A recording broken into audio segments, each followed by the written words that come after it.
네, 안녕하세요. 김프로입니다. 월요일날 코스피는 마이너스 0.79% 하락 마감, 코스닥은 마이너스 1.15% 하락 마감을 했습니다. 시장의 흐름은 아직까지는 계속 비슷해요. 이렇게 추세를 아직까지는 깨지는 않고 있고요.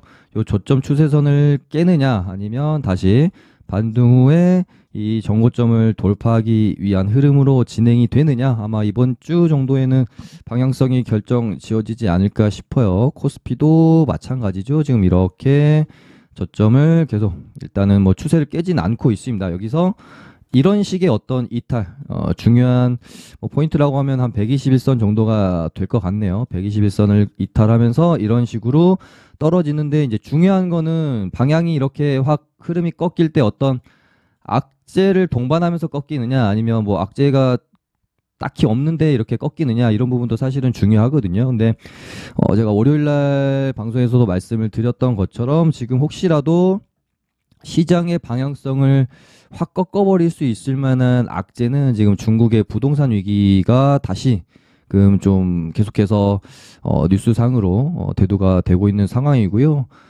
요 부분은 계속해서 체크를 해봐야 될 것 같아요. 이러다가 이제 잘 봉합이 될 수도 있죠. 저 예전에 미국의 은행 뱅크런 사태 때처럼 조금의 어떤 조정 후에 잘 봉합이 되면서 시장이 다시금 상승할 수 있는 탄력을 오히려 또 만들어낼 수도 있는 거거든요. 근데 이 부분이 잘 봉합이 되지 못하고 정말 이제 큰 문제로 터진다라고 하면, 그때는 그러니까 이런 어떤 문제가 잘 봉합되지 못하고 문제가 터지면서 시장이 투매가 나오는 그런 형태로 갔을 때는 우리가 조금 조심해야 될 필요성이 또 있을 수 있겠죠. 아직까지는 그래도 너무 크게 겁먹지는 말고요. 그냥 시장을 차분히 좀 지켜보는 게 좋을 것 같습니다. 그리고 일단은 미국 증시가 반등을 좀 해줬죠. 나스닥도 여기서 딱 이제 반등이 나와야 될 만한 자리거든요. 여기서 요렇게 좀 뺐고, CPI 발표 이후에 반등을 좀 하다가 실패하고 하루 정도 더 밀렸다가 61선 부근에서 일단 좀 강하게 상승이 나왔고, 그래도 좋아 보이는 거는 종가가 거의 고가 형태로 끝이 나서 오늘까지 만약에 이틀 정도 이렇게 올라주면은 내일 우리 증시도 그동안 좀 많이 좀 답답하게 눌려 있었기 때문에 크게 반등이 좀 나와줄 수 있지 않겠느냐, 그렇게 보고 있습니다. 그렇게 되면은 요런 식의 양봉 하나 기대할 수 있고, 그렇게 되면은 중국의 지금 그 부동산 문제가 그렇게 이제 터지지 않고 잘 좀 봉합이 된다라고 하면은 다시 한번 시장은 이렇게 흐름을 또 만들어 나갈 수도 있겠죠. 다만 이제 미국 증시도 지금 이 반등이 확실히 추세를 돌리는 반등일지는 조금 더 지켜봐야 됩니다. 21선을 그래도 올라타는 모습이 나와줘야 되고요.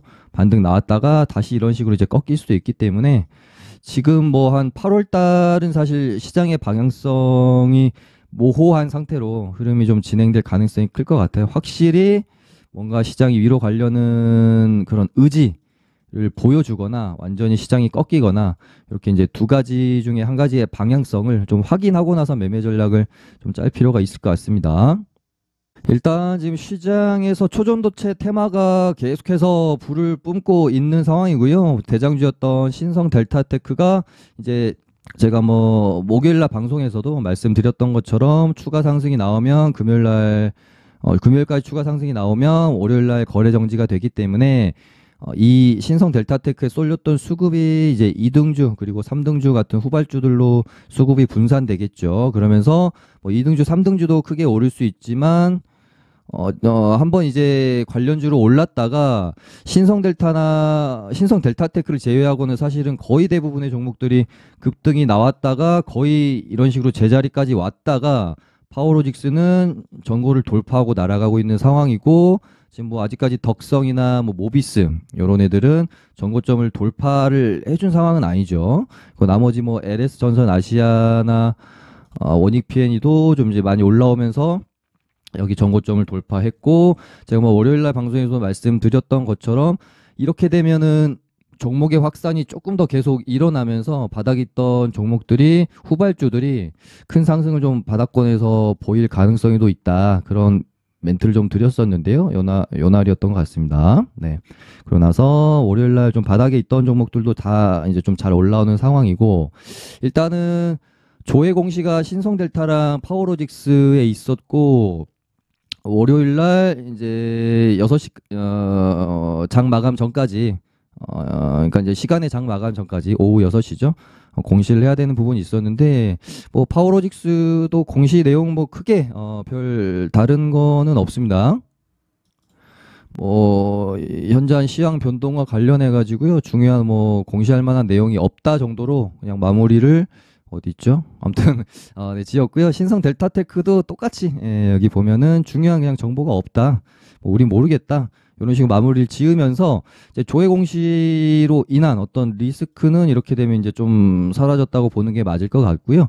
주말 동안에 월요일도 제가 방송에서 말씀을 드렸지만 초전도체는 사실상 추가로 더 이상 나올 만한 악재는 없는 것 같다. 그렇기 때문에 8월 말에 있을 LK99 관련 어떤 그 브리핑까지는 기대감이 지속될 것이다. 그래서 뭐 당연히 뭐 조정도 있겠지만 앞으로 뭐 한 2주 정도 남았나요? 한 2주 남은 2주 동안 충분히 초전도체 관련주들은 뭐 눌림이 나오면은 트레이딩할 어떤 구간을 줄 거라고 저는 생각을 합니다.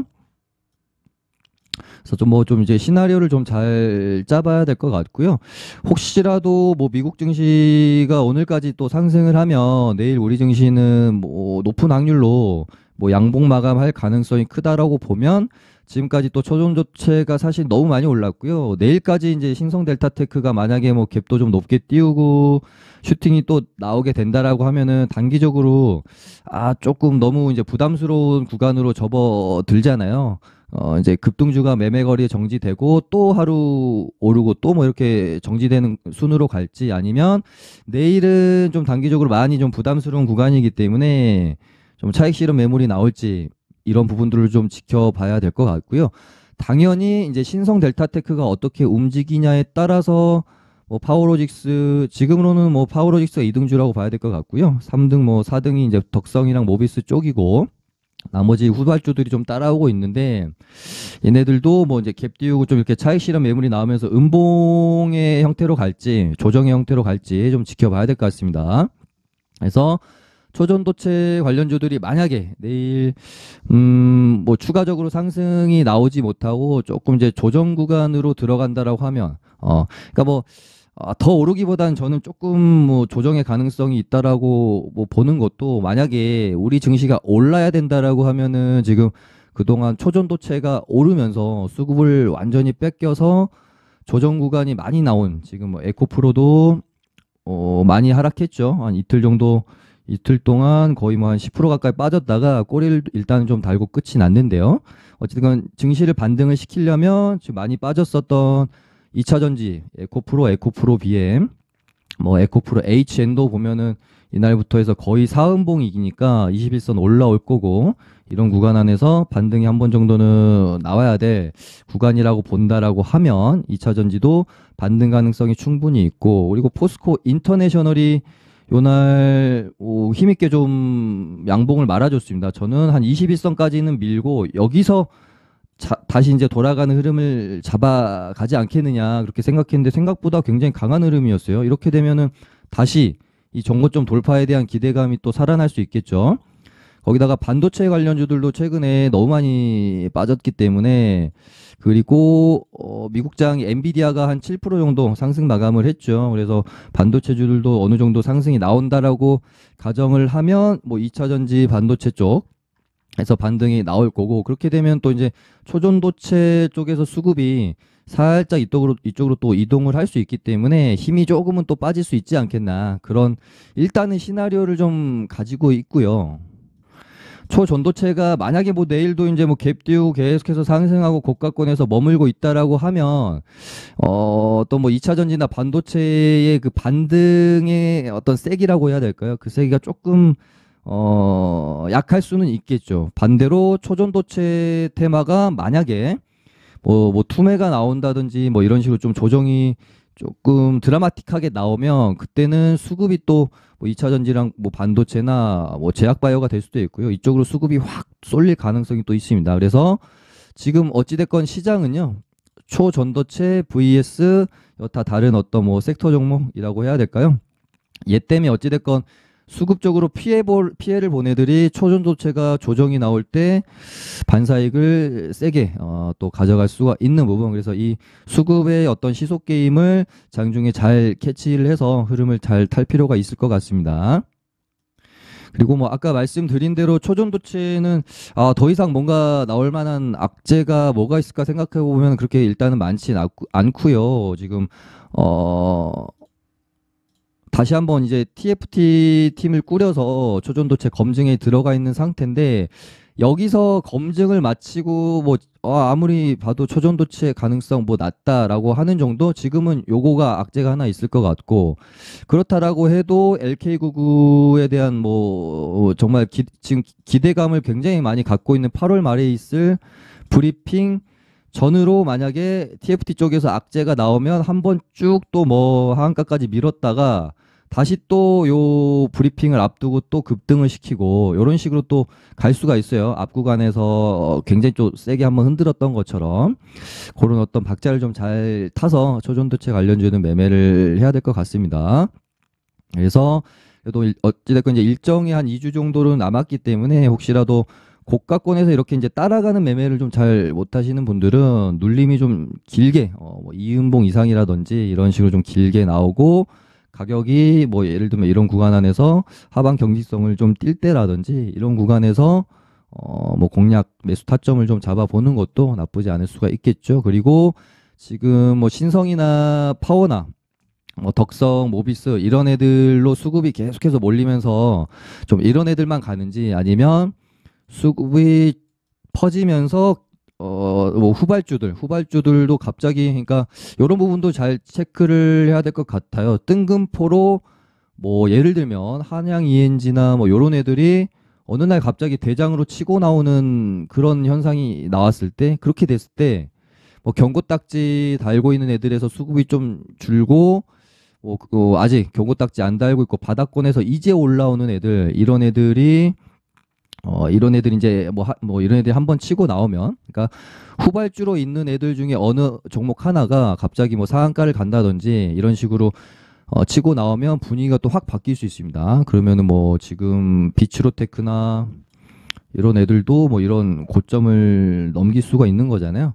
뭐 대창이나 그리고 뭐 인지 컨트롤스, 뭐 나노 CMS 이런 종목들이 뒤따라서 나도 대장 한번 할래라고 하면서 흐름이 또 순환매가 종목 확산과 순환매가 또 벌어질 수 있겠죠.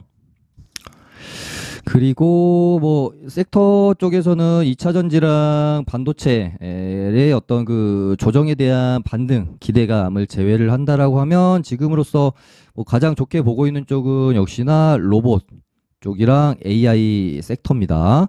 일단 로봇 쪽은 곧 있으면 이제 되어죠. 두산 로보틱스가 본격적인 상장 절차에 돌입을 한다고 해요. 그래서 한 10월쯤 상장하는 것을 목표로 뭐 다음 달에 이제 상장 예비 심사 뭐 청구하고 이렇게 되면은 또 로봇주들은 재료라는 게 또 생길 수도 있기 때문에 일단은 뭐 좋게 보고 있고 그다음에 AI 쪽은 네이버에서 하이퍼 글로벌을 8월 24일 날 공개를 하기로 되어 있기 때문에요. 또 AI 관련주들은 일정이 이것도 뭐 한 1주에서 2주 정도 남아있기 때문에 움직임을 가져가기에 충분한 또 재료 일정이 있다. 그래서 로봇이랑 AI 관련주들도 잘 지켜봐야 되지 않겠나 그렇게 보고 있습니다. 그래서 뭐 TPC도 뭐 좋게 보고 있고요. 유진 로봇은 경고딱지를 일단 달고 있고 최근에 뭐 명실상부 대장주인데요. 여기서 조정을 한번 좀 거치고 이런 구간에서 눌렀다가 다시 한번 이렇게 흐름을 좀 가져갈지 아니면 여기서 계속해서 추세를 이어갈지 좀 지켜봐야 될 것 같은데 조정을 좀 기다려보는 게 좀 더 뭐 리스크 관리에는 도움이 되는 매매가 되지 않겠느냐 싶고요. 레인보우도 뭐 이런 구간 좀 지켜내면서 이런 박스권 움직임이 나오다가 다시 한번 이렇게 가는지 아니면 살짝 좀 이렇게 꺾이는 흐름으로 갈지 봐야 되겠죠. 아우 티로보틱스도 이제 뚫어줄 건 같은데 자리 자체가 사실은 조금 이제 높은 감이 있기는 했어서 뭐 이런 이제 돌파 구간에서 잘 하시는 분들은 접근해 볼 만하다라고 멘트를 좀 드렸었고, 이런 고가 구간이 좀 부담스러운 초보분들은 뭐 로보로보나 뭐 로보티즈나 이제 막 121선을 돌파하려고 바닥권에서 올라오고 있는 이런 애들을 뭐 보시는 것도 저는 좋아 보인다. 특히나 로보스타가 일단 지금으로서는 차트 자체로는 좀 굉장히 매력적으로 보입니다. 찌글찌글하면서 121선을 올라탔고, 이렇게 되면은 여기 맞고 떨어졌던 이런 고점 구간을 넘기는 흐름이 나오는지 한번 지켜봐야 되겠죠. SBB테크도 121선을 이제 돌파를 하기 위한 어떤 그런 흐름으로 진행이 될 수도 있다라고 보고 있고, SPG도 지금 나쁘지 않죠. 이런 구간 안에서 요렇게 진행이 되고 있어서 이런 식으로 수렴의 어떤 구간 안에서 위쪽으로 방향을 틀면 얘도 뭐 양봉 한두 개만 나오면 또 전고점입니다. 그래서 SPG도 흐름이 나쁘지 않다. 그리고 AI 관련주들 뭐 솔트룩스 21선에서 반등 나왔고 이런 식으로 가다가 이런 식으로 또 한번 흐름 만들어 가는지, 그다음에 뭐 폴라리스 오피스, 셀바스 헬스케어도 여기서 이제 이 구간을 얘도 지키고 상한가 갔던 이런 종가 구간은 지키고 여기서 이렇게 가다가 이런 식으로 만들어가는 흐름이 나와야 좀 긍정적으로 볼 수 있겠죠. 여기를 만약에 깨고 툭 하고 밀리면 여기 이제 기준선이나 21선까지는 조정이 나왔다가 다시 이렇게 만들어갈 수도 있기 때문에 여기를 지키면 이런 어떤 박스 구간 안에서 공략을 한번 해볼 수가 있겠고요. 여기를 만약에 깨면 이 구간 안에서 받아가지고 이런 반등을 노려볼 수가 있겠죠. 네, 그리고 뭐 코난 테크놀로지도 여기서 일단은 박스 흐름 업 다운 업 다운 업 이런 식으로 진행이 되고 있죠. 이러다가 여기 박스를 넘기는 흐름이 나와줄지 추적을 해야 되겠습니다. 뭐 월요일도 말씀드렸지만 저는 뭐 제약바이오 쪽은 아직 그렇게 매력적으로 보고 있진 않아서 그냥 사이드 개념으로만 그냥 체크 정도만 하고 있다라고 계속 저는 말씀을 좀 드렸고요. 뭐 에이프로젠도 뭐 급등주 느낌이라서 공략하기가 쉬운 애들은 아니어서 얘들 뭐 거래 대금도 좀 너무 적고, 그나마 뭐 비만 치료제 쪽 뭐 인벤티지 랩이나 펩트론이 뭐 재료도 있고 좋아 보이긴 하나 너무 많이 올랐어요. 좀 공략하기에 부담스러운 그런 뭐 구간인 건 같고요. 너무 많이 올랐습니다. 지노믹 트리도 그렇고 안전하게 뭔가 좀 눌림목 구간에서 공략해 볼 만한 애가 많이는 좀 없는 것 같아요. 제약바이오 쪽은. 셀트리온 제약은 이렇게 이쁘게 만들어 놓고 꺾여 버렸네요. 여기서. 네, 뭐 다시 한번 정리를 해드리면요. 초전도체가 계속해서 내일 상승 흐름을 이어갈지 아니면 조정이 좀 나올지, 조정이 나왔을 때는 아무래도 시장도 반등을 해야 될 타이밍이라면 2차 전지, 그동안 좀 많이 빠졌던 2차 전지랑 뭐 반도체 쪽에서 반등이 세게 좀 나올 수 있는 부분, 그런 부분들 시장의 흐름 잘 체크하면서 가시면 될 것 같네요. 네, 그럼 좋아요 많이 눌러주시면 감사하겠습니다.